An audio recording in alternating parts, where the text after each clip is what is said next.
বিসমিল্লাহির রহমানির রহিম। আজকে বাসায় এসে হঠাৎ নেহারি খাওয়ার জন্য বললাম, তো আমার ওয়াইফে নেহারি বের করে দিল।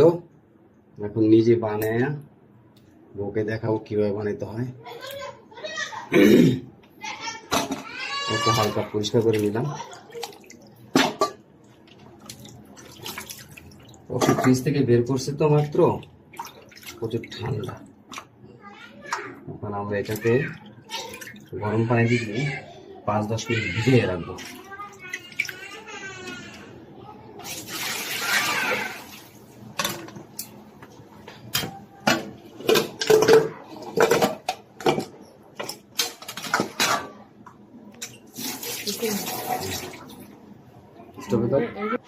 এই যে এখন আমরা গরম পানি দিয়ে একটু সাবধানতা পালন করি। গরম পানি দিয়ে নেহারিটা 5-10 মিনিট ভিজায় রাখবো, জানি এটার ভিতরে পয়জনগুলা রক্তগুলা বের হয়ে যায়।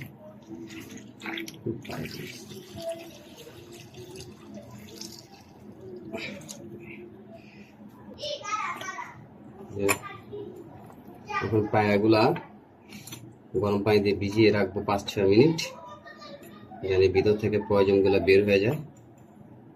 তারপরে আমরা ফিরে আসবো মেন ব্লকে।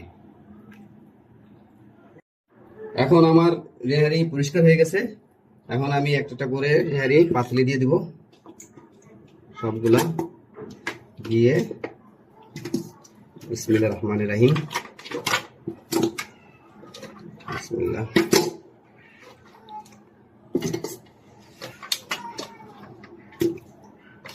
আসলে এই গরমের ভিতরে নেহারি খাওয়াটাই খুব কষ্টদায়ক, কিন্তু কি করবো, অফিস চাকরি করতে গেলে আর হয় না কোনো কিছু।